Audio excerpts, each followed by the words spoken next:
잠깐 들어오시면 좀 좋을 겁니다. 아르고스 사람들이 굉장히 복잡합니다. 그것도 다 쓰진 않았고 좀 중요한 족보 위주로만 살펴보면 일단 아르고스 사람들은 위로 올라가면 신인데 오케아노스 테티스 그다음 이나코스 강이 흘러요. 거기 아르고스 지역을.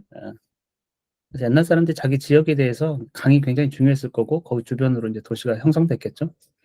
그래서 이나코스에게는 여러 자식들이 있는데 여기 중요한 게 이제 포로네우스예요. 아주 그 아르고스 사람들이 자기 이건 이제 신이지 않습니까? 강의 신. 그죠? 그렇기 때문에 포로네우스의 후손이라고 생각하는 거고 이 이나코스에게는 또 이오라는 딸이 있었습니다. 신화에서는 물론 이거 족보는요 달라요. 작가들에 따라 가지고. 근데 그냥 우리가 흔하게 이제 생각하는 걸로 제가 정리를 했거든요. 그래서 이오는 이제 제우스하고 사이에서 고통을 당하다가 흰소로 변해가지고 이집트에서 에파포스를 낳고 에파포스가 이제 리비에라는 딸을 낳았습니다. 근데 포세이돈하고 해서 이제 아게노르하고 벨로스를 낳았고 아게노르가 이제 카드모스의 아버지거든요. 포이니케 조상이 돼요. 황당하게도 이제 그리스 사람들 자기들이 이제 포이니케 조상 이오 이렇게 갖다 놓은 거죠. 포이니케 사람들이 지금 팔레스타인 사람들인데 황당하다 할 거예요. 어쨌건 이제 에우로페가 이쪽으로 와가지고 이제 크레테의 이제 왕조를 만들게 되죠. 제우스하고 사이에서. 카드모스는 그러니까 테베를 만들게 됩니다. 그래서 테베도 이주인들이 근데 위로 올라가면 다 이제 이오라고 공통 조상을 갖고 있다. 아르고스에서 출발한 것처럼 돼 있는 거죠. 그러니까 이주민들이 자기들도 이렇게 엮어서 만들었을 수도 있고 고대에는 그런 관습이 많아요. 그러니까 뭐 로마도 아이네이아스 가서 건너가서 만들었다고 자기들은 그런 얘기를 꾸며내고 있지 않습니까? 신화적 이야기하고 이렇게. 그러니까 좀 역사를 섞어가지고 황당하지만 전혀 근거 없는 얘기를 이렇게 갖다 붙여가지고. 그래서 이제 카드모스도 아마 그렇게 해야 그냥 거기서 살아남을 수 있었을 수도 있고. 그리고 여기 이제 벨로스에게서 이제 이후의 후손들입니다. 다나오스, 아이키토스 나왔고 지난 시간에 우리가 이제 다나오스의 딸들 얘기를 그 탄원한 여인들 봤어요. 그렇죠? 그들이 아르고스로 가가지고 이 아르고스로 가가지고 받아들여지는 그때 왕이 펠라스고스였죠, 그렇죠? 아르고스는 이렇게 이나코스 그러니까 한쪽으로는 이오의 후손들이 쭉 있는 거고요. 한쪽으로는 이제 이나코스 강해신의 아들 쪽으로 계보가 있는데 여기서는 이름만 이 지역에 대한 우리도 이 작품을 읽으면서 이 지역 명으로 아피스가 포로네우스의 아들인데 아피스에서 아피아라고 자기들을 부른다고 이렇게 나와 있어요, 그렇죠? 그런 표현들이 꼭 또 있습니다. 이피스가 아니고 아피스입니다. 그래서 요 포로네우스의 아들 중에 하나였고 니오베가 이제 딸이었는데 요건 이제 우리가 아는 저희 탄탈로스의 딸 니오베는 아니에요. 포로네우스의 딸이고 니오베하고 제우스 사이에서 이제 아르고스 아들이 태어나요. 아르고스가 이제 이 지명 이름이 아르고스가 되는 유래라고 학자들은 보통 얘기하고 있는 게 이 아들이 여기서 태어났고 거기에 이제 팔라스고스도 물론 이제 땅에서 태어났다는 얘기도 있고요. 니오베와 제우스 사이에 태어났다는 얘기도 있습니다. 이 지역을 펠라스기아라고 불러요. 이 책에도 나와 있어요. 이 작품에서도 이런 것도 이제 아르고스를 상징하는데 족보는 좀 이나코스에게서 온 거지만 이쪽으로 있고 또 우리가 이제 다나우스가 이쪽으로 넘어오면서는 펠라스고스의 왕권이 다나우스 쪽으로 가요. 이주자인데 자기들도 똑같이 이제 이후의 후손이라고 주장하고 받아들여졌고 그 다음에 이제 아마도 더 강력했던 모양이고 뭐 그거는 폭력에 의해서라기보다는 이제 평화적으로 이렇게 받아들여지면서 이 사람이 더 훌륭하고 뭐 이런 식이 될 수도 있겠어요. 잔혹한 얘기는 없고 어쨌건 그래서 이제 아르고스의 왕권이 다나우스의 후손으로 넘어가는데 사실 다나우스는 딸 50명에게 같이 왔어요. 거의 뭐 난민 신청처럼 돼 있거든요. 뭐 생명의 위협 같은 걸 느껴가지고 그렇게 돼 있는데 그때 이제 아이깁토스의 아들 50명이 따라옵니다. 결혼하자고 사촌지간에. 근데 그걸 위협으로 느꼈어요. 왠지 그래서 다나우스가 피난처를 자기 조상 이호의 땅에 왔고 그때 다나우스가 딸들에게 결혼을 허락해 주는 것처럼 하고 딸들에게는 다 죽이라고 이렇게 첫날 밤에 술을 먹여서 죽여라 이렇게 했어요. 딸들이 그래서 다 수행을 했어요. 근데 큰딸 히페름네스트리아가 링케우스를 살해하지 않습니다. 부인의 이야기에 이제 존중을 해줘가지고 별일 없이 근데 그걸 이제 마음에 들었겠죠. 그래서 죽일 만한 동기를 또 못 찾고 괜찮은 사람으로 여겨서 이제 근데 대체로는 이 아이기프토스의 아들 50명이 링케우스 빼고는 굉장히 좀 그냥 막 짐승 같았을 수도 있습니다. 여성에 대한 자기 권리 이런 것들을 그냥 다른 나라 땅에서도 정당하게 자기 것처럼 얘기한다거나. 근데 링케우스는 그러지 않았어요. 그래서 살아남는데 링케우스가 이제 하루 지나고 보니까 자기 형제들이 다 죽었지 않겠습니까? 그래서 이집트에 와가지고 다시 이제 여기를 이제 정벌 한 것처럼 이렇게 돼 있는 얘기도 있습니다. 어쨌건 거기서 이제 아바스가 태어나고 여기 왕권이 이렇게 내려와요. 링케우스, 아바스 이렇게 아르고스에 이쪽에서 이제 단절돼가지고 이민자들이 그래서 여러분이 알지만 다나우스 백성이라고 부르는 겁니다. 이 사람들이 자기들은. 그래서 아바스에게는 여러 자식들이 태어났는데 우리가 유명한 게 이제 아크리시오스죠. 왜냐하면 페르세우스의 외할아버지가 돼가지고, 그리고 아크리시오스하고 이제 프로이토스 쌍둥이일 겁니다만 그 프로이토스하고 권력 다툼을 하는데 아크리시오스가 이기고 프로이토스는 저기 미키아로 가게 돼요. 이제 장인어른의 약간 후원을 얻고 이래가지고 여기 벨레로폰테스 얘기가 여기서 프로이토스하고 나오거든요. 프로이토스 그리고 와가지고 티린스라는 도시를 세웁니다. 거기는 아르고스 지역이에요. 가까운 지역이에요. 아르골리아라고 전체 큰 도시로 생각하면 도라고 생각하면 거기에 이제 아르고스 도시, 여기는 이제 주변에 티린스를 다스리게 되는 거죠. 그리고 프로이토스는 여기 벨로로폰테스가 갔을 때 프로이토스의 부인이 억진 모함을 해가지고 이제 벨로로폰테스가 이 프로이토스의 장인 리키아에 가가지고 거기 이제 사르페돈하고 태어나게 되는 겁니다. 아크리시오스는 아들이 없어가지고 신탁을 받았다가 딸이 이제 자식을 낳으면 죽을 거다, 너가 죽일 거다. 그래서 다나엘을 이제 청동 감옥에 가두고 그런 일이 있었는데 제우스가 이제 황금 비를 보내가지고 페르세우스를 낳게 돼요. 페르세우스는 메두사의 머리를 자르고 하여튼 그래가지고 이제 아르고스에 오고 아크리시오스는 그 얘기를 듣고 도망갔다가 원반경 좀 이렇게 구경하다가 이제 죽게 되지 않습니까? 우연찮은 계기로. 그래서 이제 페르세우스가 그 사건이 있어서 왕을 죽인 거 아닙니까? 아르고스에. 자기가 이 나라를 아르고스를 다스리지 못하고 메가펜테스하고 이제 나라를 바꿔요. 튀린스하고. 그런 얘기가 있고 그리고 페르세우스는 여기 미케네를 창건합니다. 그 지역에. 미케네라는 도시를. 그래서 이제 페르세우스 후손들이 이제 미케네와 관련돼 있어요. 미케네 또 티린스. 근데 아르고스의 왕권이 이제 양분되어 있다고 보시면 좋을 것 같은데 여기 페르세우스의 후손들이 여러 있는데 여기 이제 원래 알카이오스가 장자라서 암피트리온이 왕권을 가져가야 되는데 어떻게 됐습니까? 일찍 죽어가지고 암피트리온이 너무 어렸어요. 그래서 이 왕권이 엘렉트리온이 가져갔고 엘렉트리온 자기 딸 알크메네하고 자기 형님의 아들 조카죠. 암피트리온을 결혼시킵니다. 그러면 왕권이 좀 튼실할 수 있겠죠. 근데 암피트리온이 실수로 또 엘렉트리온을 죽여요. 그래서 망명을 떠나게 되고 그래서 이 왕권이 또 스테넬로스에게 갑니다. 제우스가 허풍을 좀 떨어가지고 페르세우스의 후손 중에 오늘 조만간 또는 이 지역을 다스릴 왕이 태어날 것이다.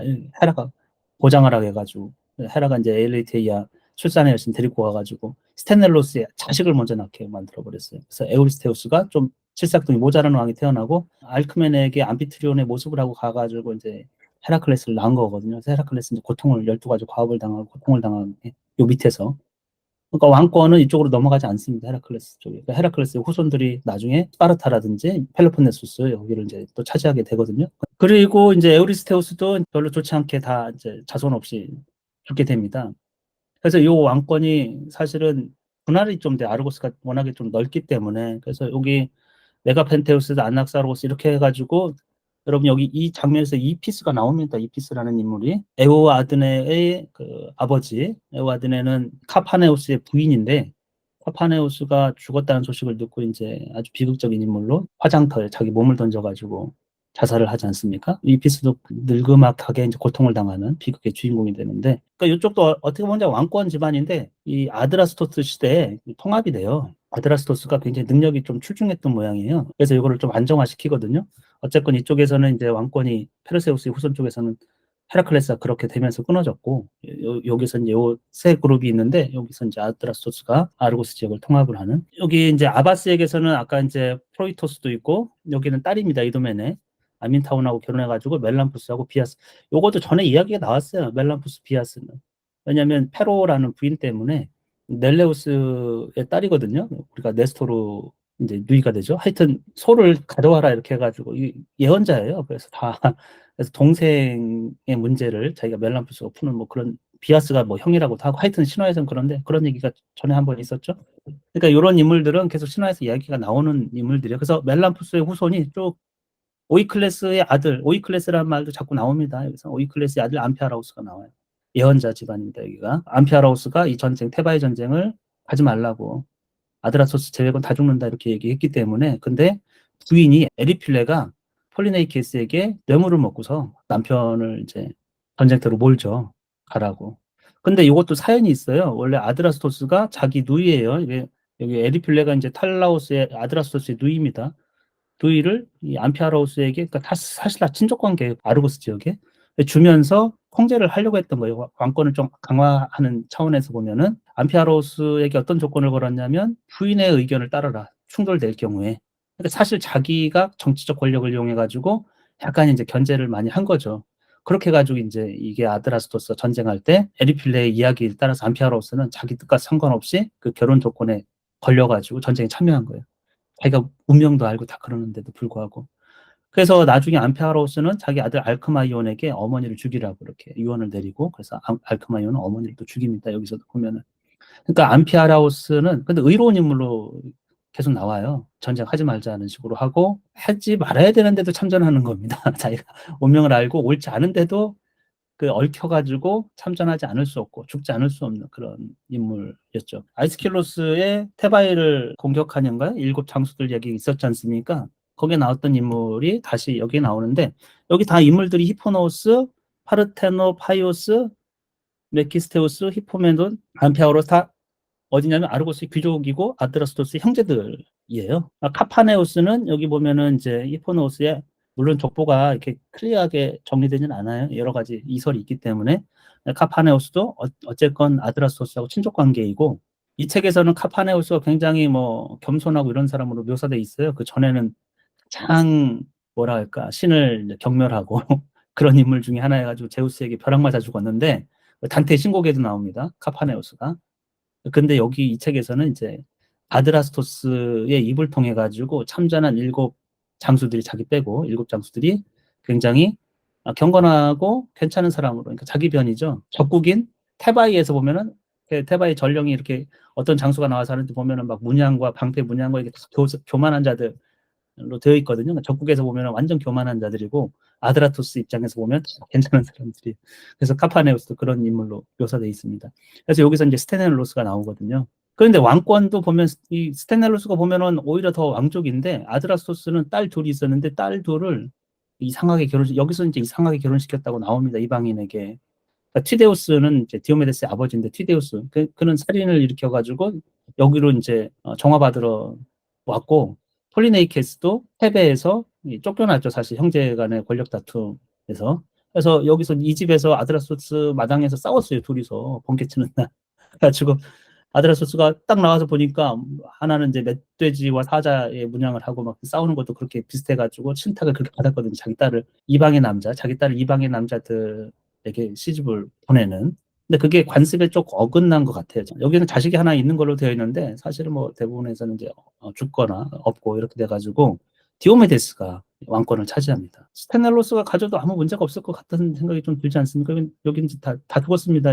테바이 전쟁에서 카페네우스까지 남은, 여기는 없어요. 티데우스도 죽었고, 티데우스는 이방인이고 애초에. 근데 사위죠. 근데 이쪽으로 이제 아드라스토스가 그것도 이제 디오메데스의 능력이 출중하다, 이렇게 우리가 스테넬로스보다 훨씬 더 있다고. 그러니까 후대로 내려오면 내려올수록 아드라스토스도 그렇지만 이제 능력이 백성들에 의해 가지고 이제 그렇게 약간 되는, 왕권이 이렇게 되는. 여기도 보면 이제 미케네는 별도로, 이쪽은 여기가 끊어졌지 않습니까? 미케네는 별도로 아가멤논 집안 쪽으로, 아가멤논이 또 살인 사건 일으켜가지고 메넬라우스 이쪽으로 와가지고 백성들이 해가지고 추대를 대요. 그래가지고 왕권을 차지하게 돼요. 그러니까 뭐 순수 혈통이 와가지고 뭐 이렇게 하는 거는 별로 이렇게 없습니다. 여기 보면은 다 펠롭스도, 펠로폰네소스라는 이름의 펠롭스도 원래 탄탈로스의 아들이고, 저기 동방에서 터키 지역에서 왔기 때문에 거기도 그렇죠. 테베에도 그렇죠. 그러니까 우리가 보면 이제 아테나이만 자기들이 이제 순수 혈통처럼 이렇게 좀 자랑하는 형편이고, 나머지는 많이 섞였어요. 테베하고 어쨌건 아르고스의 싸움 아닙니까? 이건 테베도 사실 위로 올라가면 다 누구?